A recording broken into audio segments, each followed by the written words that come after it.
श्रीमद् भगवद गीता अध्याय 5 श्लोक 18। विद्या विनय संपन्ने ब्राह्मणे गवी हस्तिनी शुनि चैव श्वपाके च पंडिता समदर्शिनः। वास्तविक ज्ञानी दिव्य ज्ञानमय चक्षु द्वारा ब्राह्मण, गाय, हाथी, श्वान અને શ્વાનભક્ષી ચંડાળ ને સમાન દૃષ્ટિથી જુએ છે। જ્યારે આપણે કોઈપણ વસ્તુને જ્ઞાનના પરિપ્રેક્ષ્યમાં જોઈએ છીએ તો તેને પ્રજ્ઞાચક્ષુ કહેવામાં આવે છે, જેનો અર્થ છે જ્ઞાનના ચક્ષુ દ્વારા।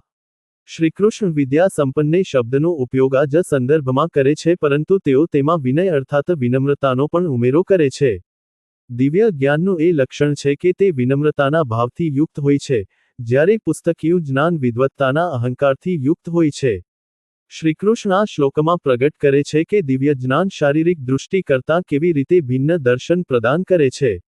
દિવ્ય જ્ઞાનથી સંપન્ન ભક્ત સર્વ પ્રાણીઓને આત્મારૂપે ભગવાનના અંશ તરીકે જુએ છે કે જેમની પ્રકૃતિ દિવ્ય છે। શ્રીકૃષ્ણ દ્વારા પૂર્ણત વિરોધાભાસી પ્રાણીઓની જાતિ અને જીવન સ્વરૂપના દૃષ્ટાંતો આપવામાં આવ્યા છે।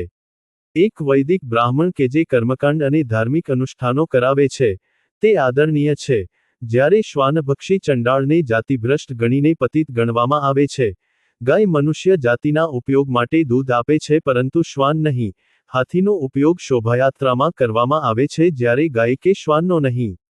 ભૌતિક પરિપ્રેક્ષ્યથી જોતા આપણા લોકમાં આ સર્વ જાતિઓ જીવનના વર્ણપટ પર તીવ્ર વિષમતા ધરાવે છે, પરંતુ વાસ્તવિક જ્ઞાની આધ્યાત્મિક જ્ઞાનથી સંપન્ન હોવાના કારણે તે સર્વને શાશ્વત આત્માના રૂપે જુએ છે અને તેથી તેમને સમાન દૃષ્ટિથી જુએ છે।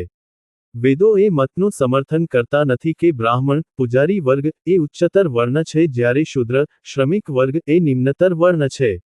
જ્ઞાનના પરિપ્રેક્ષ્ય પ્રમાણે યદ્યપિ બ્રાહ્મણ ધાર્મિક વિધિઓનું સંચાલન કરે છે, ક્ષત્રિયો સમાજનું સંચાલન કરે છે, વૈશ્યો વ્યવસાયનું સંચાલન કરે છે અને શૂદ્રો શ્રમમાં વ્યસ્ત રહે છે, છતાં તેઓ સર્વ શાશ્વત આત્મા છે, જે ભગવાનના સૂક્ષ્મ અંશ હોવાના કારણે એક સમાન છે।